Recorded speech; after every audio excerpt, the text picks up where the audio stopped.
السلام علیکم دوستو، آپ کا میرے یوٹیوب چینل گڈ ہیبٹس میں ویلکم ہے۔ دوستو، ہم پچھلی ملاقات میں ایک کہانی لے کر آپ کے سامنے حاضر ہوئے تھے جو کہ ہم نے آپ کے سامنے بیان کی تھی۔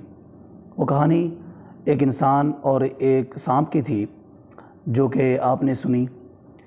تو دوستو، ہم نے آپ سے عرض کیا تھا، پوچھا تھا کہ آپ ذرا بتائیں اس کہانی کے بارے میں کہ آپ کو اس سے کیا سبق ملتا ہے، اور اس کہانی کے آخر میں اس انسان نے اس سانپ کو جھاڑیوں کے اندر ہی کیوں رہنے دیا تھا، اسے باہر کیوں نہیں نکالا تھا۔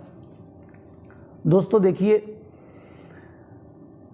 ہم میں سے ہر ایک انسان کو چاہیے کہ سب سے پہلی بات یہ ہے کہ وہ جب بھی کسی سے تعلق بنانا چاہے تو سب سے پہلے اس کے بارے میں جانچ پڑتال کر لے۔ ہمارے ہاں عام طور پہ کیا ہوتا ہے کہ لوگ تعلقات تو بنا لیتے ہیں لیکن پھر بعد میں دیواروں کے ساتھ لگ کر روتے ہیں کہ ہائے افسوس، میں نے اس آدمی کے ساتھ کتنا اچھا برتاؤ کیا لیکن اس نے میرے ساتھ اچھا برتاؤ نہیں کیا ہے۔ ہم میں سے نہ جانے کتنے ایسے لوگ ہیں جو بعد میں افسوس کر رہے ہوتے ہیں اپنے تعلق کے ٹوٹنے پہ۔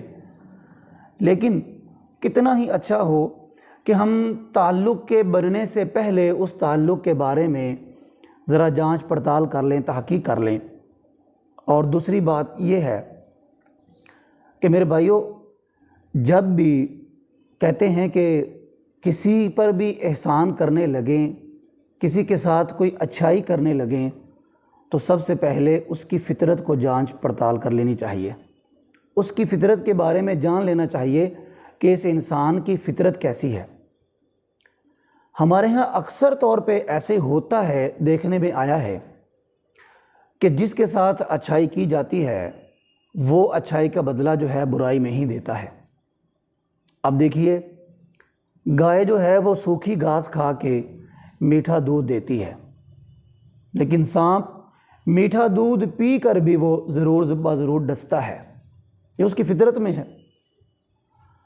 تو جب بھی کسی کے ساتھ ہم اچھائی کریں تو اچھائی کرنے سے پہلے ہمیں اس کے بارے میں جان لینا چاہیے۔ اور ایک تیسری بات یہ ہے کہ ٹھیک ہے، ہمیں ایک دوسرے کے ساتھ اچھائی کرنی چاہیے۔ میرے اس بات کا یہ مطلب ہرگز نہیں ہے کہ ہم ایک دوسرے کے ساتھ اچھائی کرنا ہی چھوڑ دیں۔ ہم میں سے اکثر لوگ اچھائی بھی کرتے ہیں، پھر اس کے بعد پچھتاتے بھی ہیں، پریشان بھی ہوتے ہیں۔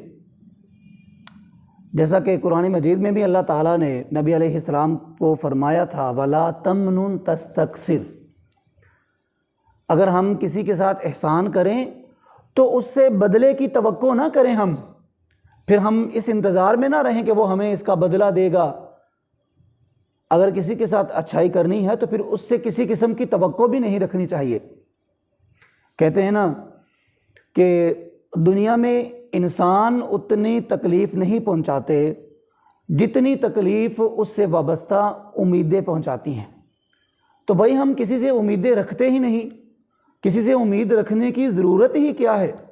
اگر کسی کے ساتھ اچھائی بھی کرنی ہے تو پھر میرے بھائیوں، اس سے کسی قسم کی امید، لالچ کی تمنا کیے بغیر ہی اس کے ساتھ جو ہے اچھائی کرنی چاہیے۔ وگرنہ پھر ہم میں سے کئی طرح کے لوگ ہیں کہ وہ تعلق بنانے کے بعد جب تعلق ٹوٹتا ہے تو پھر آپس میں بیٹھ کر جو ہے وہ پریشان ہوتے ہیں۔ اور ہمارے نبی صلی اللہ علیہ وسلم نے بھی یہی فرمایا تھا کہ کسی بھی آدمی پہ حکم لگانے سے پہلے اس کے بارے میں جانچ پڑتال ضرور کر لینی چاہیے۔ کسی کو اچھا کہنا ہے تو اس کے بارے میں اچھا کہنے سے پہلے بھی اس کے بارے میں جانچ لینا ضروری ہے۔ اور اگر کسی کی کہیں کسی جگہ پہ برائی بھی بیان کرنی ہے تو اس کی برائی بیان کرنے سے پہلے بھی اس کے بارے میں تحقیق کر لینا یہ بہت ہی ضروری ہوتا ہے۔ اس لیے میرے بھائیوں، ہمیں ہر لمحہ اپنے بارے میں خیال رکھنا چاہیے کہ اگر کسی کے ساتھ اچھائی کرنی ہے تو پھر اس سے بدلے کی ہمیں توقع نہیں کرنی چاہیے، اور پھر اسے کسی قسم کی توقع اور اس سے کسی قسم کی امید نہیں لگانی چاہیے۔ اگر کسی کے ساتھ نیکی، اچھائی یا بھلائی کرنی ہے تو بغیر کسی لالچ کے اور بغیر کسی توقع کے اور بغیر کسی امید کے کرنی چاہیے۔ اس لیے آپ سب دوست اپنا خیال رکھیے، اپنے عزیز و اقارب کا، اپنے دوستوں کا خیال رکھیے۔ مجھے اجازت دیجیے، میری ویڈیو کو زیادہ سے زیادہ شیئر کیجیے، لائک کیجیے، چینل کو سبسکرائب کیجئے، بیل آئیکن کے بٹن کو پریس کیجئے تاکہ ہماری اسی طرح روز بروز ملاقات ہوتی رہے۔ اللہ تعالیٰ آپ سب کو خوش رکھے۔ السلام علیکم ورحمۃ اللہ۔